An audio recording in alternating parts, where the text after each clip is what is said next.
Good morning, everybody. This is Laurie Meyer, and I am super excited, as always, to be part of today's Stamp Along. I've really enjoyed the projects that have been shared so far this morning, and as usual, am just in awe of the talent that is in this group. It's pretty amazing. And what a great way to start a Saturday. And a sunny Saturday. The sun is out. Thank the Lord. It is so beautiful here. And I am just checking to make sure. Hey, Amanda, just checking to make sure that I am connected. Want to see that. Yep, it looks like I am. Okay. All right. Well, I'm going to go ahead and get started here. And I wanted to give you a really quick background as far as why I am sharing the card that I'm sharing. The one that I'm going to do this morning is the one here on the right. But I first wanted to talk about the one that's on the left. Move this out of the way for 2 seconds.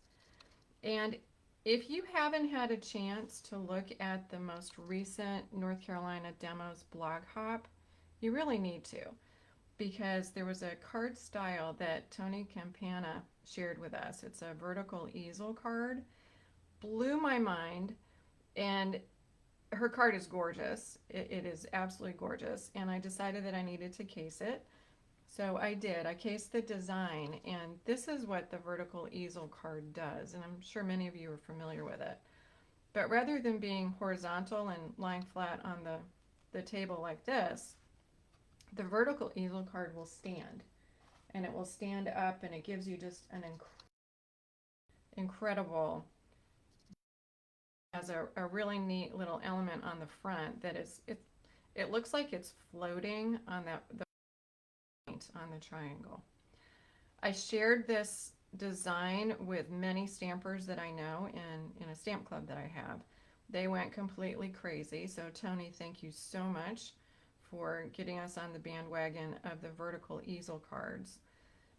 And I challenged myself after I saw this design because I wanted to figure out if there was a way to make a double vertical easel card. And this is what I came up with. And it's very similar in that it will fold down without a problem. It folds down so it goes into an A2 card.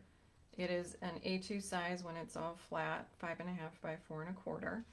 And it has two little tabs that go into, I don't know if we can call this a backstop, maybe kind of a bumper that is on the back of the card. So those little tabs go underneath, and then it will stand up. So it stands up just like that. And it also has a really fun little element on the side that is floating, just like the one that was on the vertical easel card that Tony shared. So this is the design that I want to share with you today. And it's very, very simple. There are very few score lines that we're going to do. And you can just imagine that there are infinite ways that you can decorate a card like this. So I'm just going to jump in. The first thing that you're going to need is a piece of cardstock that is 11 by 4.25. Obviously that is half a standard piece of cardstock.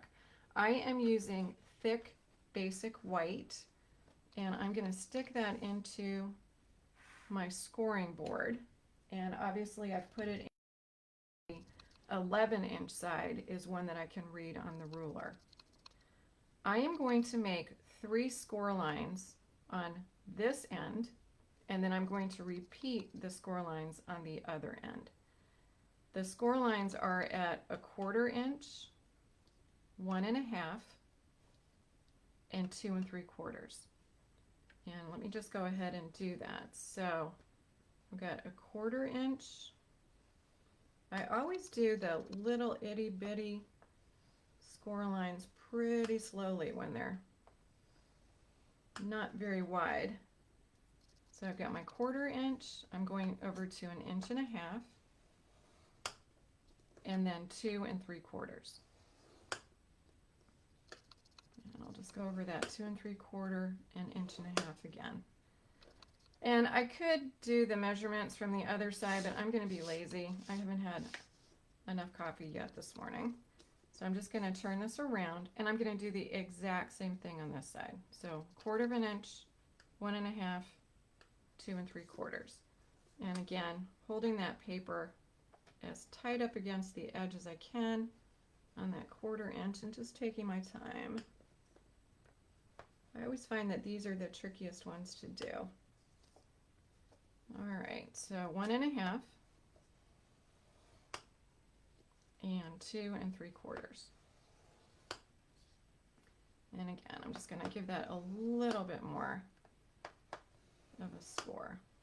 Okay, so we've got our score lines on the base card. And let's just take a look at kind of where we are. So here are the 3 score lines, and I put them right up against the card that I just scored. And now we're just going to fold those. And the way that you're going to fold them, I like to fold with the bump on the inside of the fold. I don't know where I learned that, or read it. I've heard that if you fold so that the bump is on the inside, the fibers work better. Please don't ask me if that's true. I like to believe it is because that's the way I tend to do things. But that 2 3/4 inch score line, I'm folding it toward me. The 1.5 inch score line, I'm folding that toward me as well.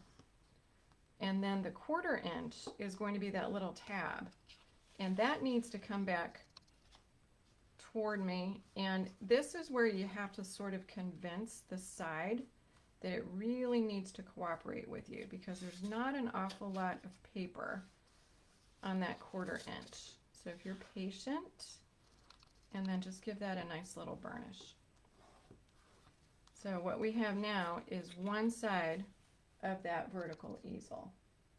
And we're going to do the exact same thing. We're going to mirror what we just did. So the 2 3/4, I'm folding toward me. I'm going to burnish that. The 1.5, folding toward me, burnish that again. And then that little 1/4 inch, the edge is what I want to have come up toward me, because that's going to be the tab, obviously, that goes underneath our little centerpiece. And since I'm using thick basic white, it does take a little more convincing. And then I'm just going to get my bone folder out here and give that a nice little burnish. And when I'm done with this, I've got this fun little base, and you can see we've got the 2 triangles that are forming, and we also have the tabs on either side.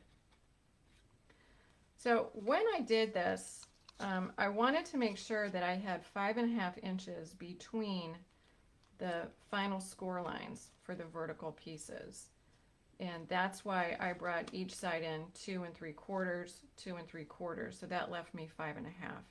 And that will allow this to eventually fold down and go into an A2 envelope. So now what we need to do is build the back. And I'm just going to bring in the card that I finished, and we'll take a look at that. So the back, the way that I at least did this one, it starts with one piece of cardstock. It is measuring 3 inches by 4 1/4. I did the 4 1/4 purposely because I wanted to make sure that this little tab had a full height of the card to tuck up underneath. And this card is 4 1/4 inches high. So I wanted to make sure that the back is 4 1/4 inches high as well. So you can use any color paper that you would like. And I am embarrassed to tell you that when I put the preview on Facebook yesterday or the day before, I've lost track, I said I was using garden green cardstock. Well, that was a little bit of a white lie because I am out of garden green cardstock. And this is even more embarrassing because I didn't have a really nice green to use for this other than a retired color. So please forgive me, but any color will work. I just really liked the Call Me Clover. I know it's no longer available, but a really bright green, because I'm going to be using some really bright springy colors and I wanted those to show up. But anyway, any color will work. And again, this is 3 inches by 4 1/4. And what I did for my background is I decided that I wanted to use kind of a delicate background, and I cut out one of the dies that comes in the um, Flowering Vine dies collection. There are some gorgeous dies in this set. There's some really, really pretty filigrees that come in different shapes, the rectangle, an oval, and also a circle. They're just really, really nice. So I cut out one of those using my basic white cardstock. And what I'm going to do is simply use a little bit of Tombow. And I'm not going to put it all over because all I'm really trying to do here is tack this down. So I just need a little bit of glue here and there. And I don't need to get crazy with it. As long as it's going to lie flat, I'll be fine. And I'm going to be adding some flowers to the card as well. And the glue that I'll put on those flowers will also help this to just lay flat. So I'm really concentrating a little bit more on the sides and some of the areas that are wide enough for me to put a little bit of glue on. And if I see that there's something that's poking out, once I get this down, then I can touch it up a little bit. So not a lot of glue. And then this is where, you just do your best. You hope that you can get it about as centered as you can. And if it's not centered, you let it go. You go get another cup of coffee, or maybe if it's later in the evening, a cup of wine, and you just say that you did your best. And I always like to turn things over and just give it a nice kind of burnish with my fingers so that it will adhere as best as it can. All right, so there we have our background. And what we're going to do is attach the background to the back of the card. But let's think about this for a minute. A couple things I wanted to just point out. One is that you want your tabs to go up underneath the side. So a great way to do that is to use dimensionals to give it that height so that you can just pop those tabs right underneath. And that's exactly what I did on here. But let's think about that for a second. If you think about the width of this tab, it's 1/4 of an inch. So one thing that you want to be careful about is when you put the dimensionals on the back of this piece, you don't want them to go all the way to the edge, because if they do, they're going to block where your tab wants to fit underneath. You don't need to get a ruler out. You don't need to go completely crazy with this, but just make sure that when you put your dimensionals on, that you're not scooting them all the way over to the edge. You want to try and put them so that they're a little bit, and that's probably, well, I know it's more than 1/4. You don't want to get it so that your dimensionals are going to interfere with where that tab is going to go on either side. I go a little nutty with dimensionals. I don't know why. I guess it's a mental crafty thing. I always make sure that there's something in the middle so that the middle doesn't sag. And I don't know if you guys are the same or not, or I try to conserve. I use every little piece just like we all do of the dimensional paper, but I also want to make sure that things are not going to move around. And whoever invented dimensionals, oh my word, I would love to hug that person. And then I just go back and touch each one of those to make sure that I have taken the little wax paper off of all of it. All right, so now This is me, and you can make faces at me. I will not be offended. I like to try and get things as centered as I can. So when I put this center piece on the back of the card, I like to just make sure that I am getting it as in the middle as I possibly can. And I know, you can make faces. I'm not insulted. So I'm going to bring my little scoring board out again. And I'm just going to put my card in here. And I'm not going to put it right up against the edge, because if I do, it is not going to work for me. So I've brought it so that that 2 3/4 inch score is at my 1 inch mark, which means that the other 2 3/4 is going to be at 5 1/2 or 6 1/2, because I've moved it over 1 inch. Well, I know that 2 3/4 in, so 3 3/4 is going to be the center.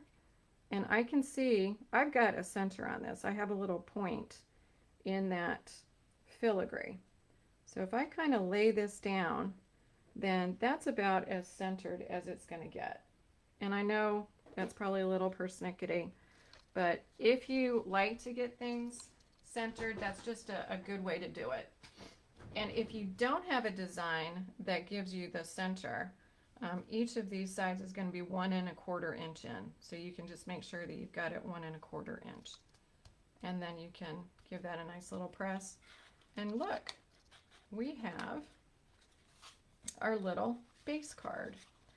And you are going to need to cut the vertical pieces maybe the first time, that they really should go behind that back. But voila, it is standing up, and it is just a super fun, cool card. So what do you do with this now? All right, well, I've got a couple of ideas for you, and I'm going to show you the one that I made specifically to show you this morning. And then I have a couple of alternatives. They're not completely different, but we'll talk about some other things that you can do. So before we go a little crazy with the decorations in the back, let's talk about how to put a sentiment, if you want a sentiment, on one of your verticals. And the reason I say let's talk about it is it's obvious, but think about when you're folding this down and you're going to put it into an envelope. You want to make sure that whatever you have on your card is not going to go outside that 4 1/4 by 5 1/2 measurement. Otherwise, it's not going to fit into your envelope. But it's really fun, I think, to have this sort of floating element on the side. Isn't that just cool? The way that you can do this is very, very similar. In fact, it's the same exact thing that I did and Tony and others have done with these vertical easels, is you build these little flaps that hold that piece down. So let me show you. So what I did is I continued to use some of the elements in the design bundle. And one of the things is this, I think this font is absolutely gorgeous. And I am in dire need of happy birthday cards. In fact, that's probably what I'm going to make pretty much the whole weekend.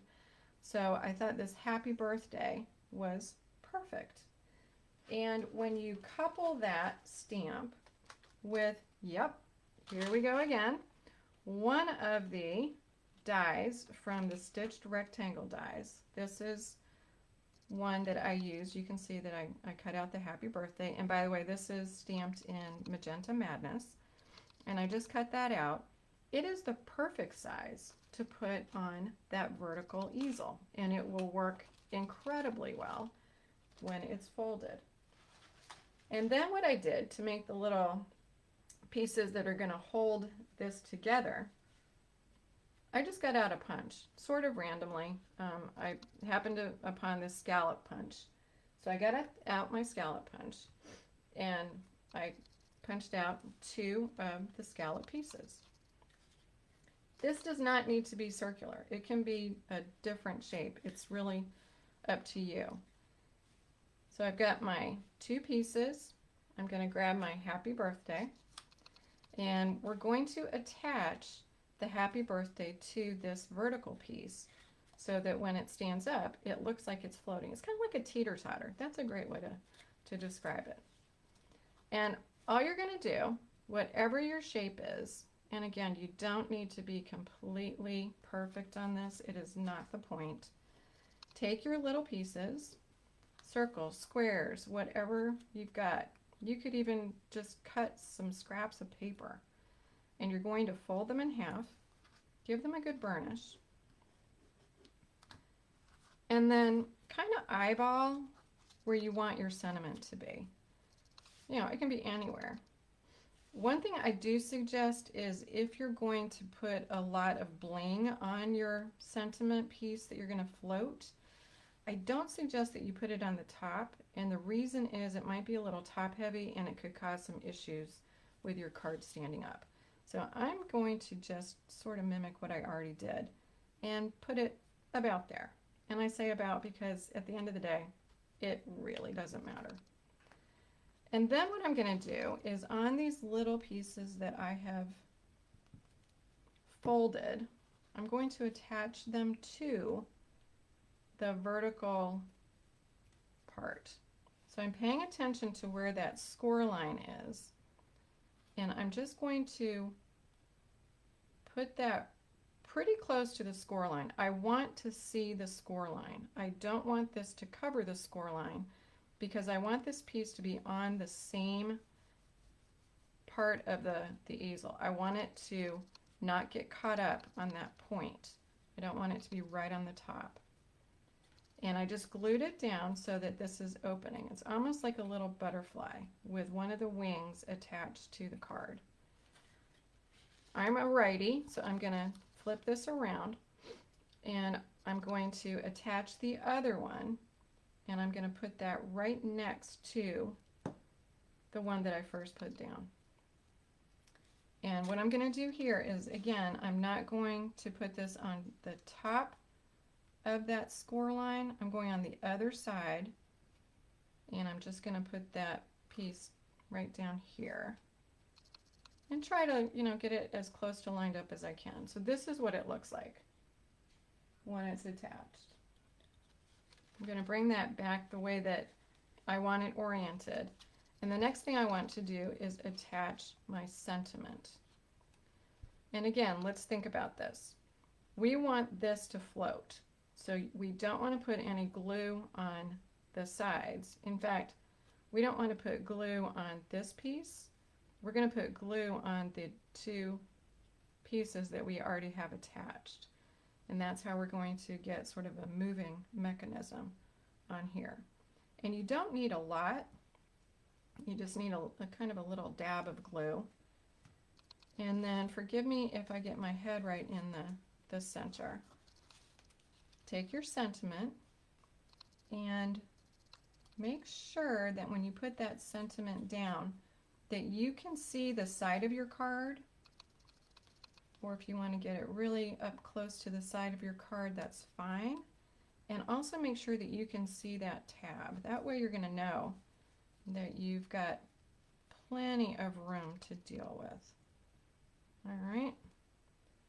Okay, and now when we move that vertical piece, the sentiment is going to move with it, and it's going to look like it's floating.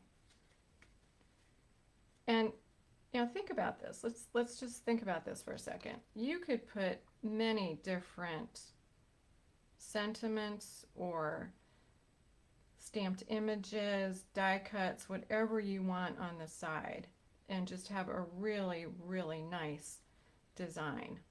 You could put somebody's name, you know, spell it out with individual stamps, and that would be kind of fun as well. To finish the card, what I did was I decided that I wanted to, again, continue with the theme of the vine design. And this is where I grabbed some of the flowers. And there are some absolutely fun flower images, and also this really nice vine image. And again, there's the wonderful sentiments. Colors that I used, I needed spring. We all need it. And today we have sun. So these are the colors that I used to actually stamp all the flowers. And then I used the corresponding dies that come with the flowering vine dies set. And there are a lot of dies in here. So I used the dies that come with this set to cut out the flowers that I stamped. And I'm being very repetitive here because I am following the exact same design that I did on this card. Close enough anyway. So these are the flowers that I cut out. And then what I decided to do was just to sort of randomly-ish put them onto the background. And like I said, at least for this kind of design, what's nice about it is when I am gluing those flowers down, I'm adding more glue between the filigree die cut and the background. So it's actually going to hold things down a little bit more. And if I see anything that's sticking up, then I can just come back and put a little dab of glue underneath. I was mindful that when I was putting my background flowers in, I visually didn't want anything right behind the sentiment because I'm going to add a couple of flowers to the front of the sentiment. But I just went and continued adding these. And I showed this design to my stamp club ladies last week, and everybody the design, and I am really anxious. We've got a challenge going on. We have challenges pretty much every month. We meet every Sunday and we do a different project.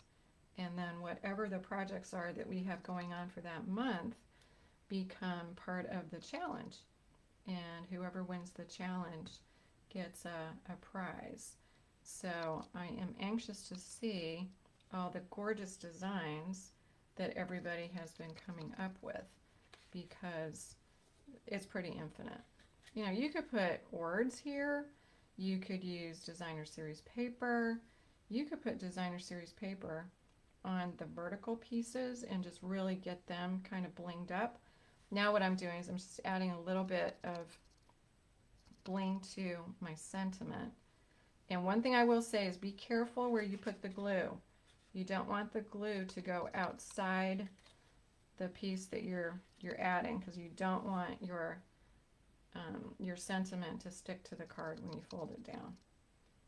But I'm really anxious to see what everybody's come up with, and I'm going to be super anxious to see what you guys come up with because there are so many possibilities. You know, think about you could emboss, dry emboss or heat emboss some of the elements on here, and you could put some really fun patterns on the vertical pieces and make them stand out quite a bit. Again, it's kind of infinite. And Tony, I am in debt to you because I absolutely love the vertical easel concept, and you just opened my mind and brain and had me sort of thinking outside the box for quite a bit. And then what I did is to finish this up, I have some paper pumpkin elements that I didn't use on a kit from a while ago. And I thought these looked a little bit like dewdrops. And I just decided that I was going to put a couple on here and put one on the sentiment area and a couple in the background if I can get these to come off. Let's see. These are a little old, so I'm not sure if the adhesive's going to cooperate with me. So we'll just put that down and bring this one over too if I can get this off the backing. It's almost here. Here we go.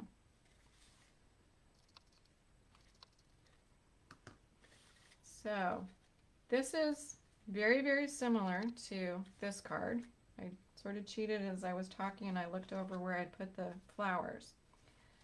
And then you can finish this off or you can leave it like this. I think that is absolutely beautiful. And when the recipient gets it and puts it in, you know, on their mantle or whatever, this could be a really just nice, timeless piece that they have. And right now, any kind of piece that folks get in the mail that they can display, I know they truly appreciate. But I'm going to bring this one back in and just show you that on this card, I decided to use some of the really, really pretty ribbon that comes with the Hydrangea Hill. This is the Gorgeous Grape. And I pulled it around the back and then did a double bow on the front and put a bling that I had from a while ago. I'm not sure that that was the most brilliant idea because this has some height. So I probably am going to have a challenge sticking this into a regular A2 envelope, but oh well. I really love how that purple brings everything together. A couple other ones that I did. You can see I'm stuck on the green, but I decided rather than a white background, I wanted a green background. And I think the green works really well also.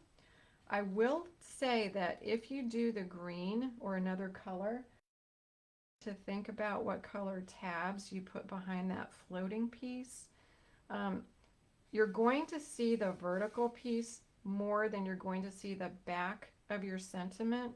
My suggestion is whatever color you use for the base is what you use for the pieces that you're going to adhere to put your floating elements on.